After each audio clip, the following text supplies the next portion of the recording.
चाहे माल मारी के जेल जाइब रे, भले माल मारी के जेल जाइब रे, माल मारी के जेल जाइब रे।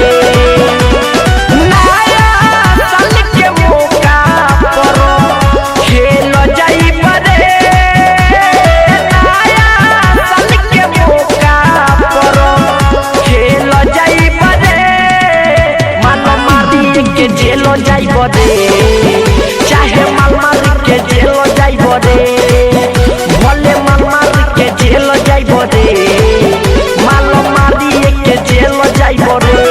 सुन ले माल मारी के जेल जाइब रे, माल मारी के जेल जाइब रे।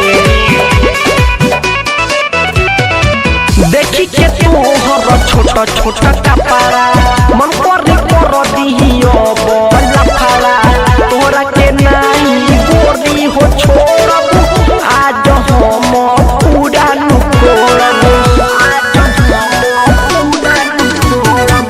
देखी के तोहर छोटा छोटा कपड़ा मन पर दिहियो बोला फड़ा, तोरा के नहीं गोरी हो छोड़ब, आज हम पूरा नुकोड़ब। हमके झेल जाइब रे, पूछो भले होई हमके झेल जाइब रे, माल मारी के जेल जाइब रे, भले माल मारी के जेल जाइब रे, चाहे माल मारी के जेल जाइब रे, माल मारी के जेल जाइब रे।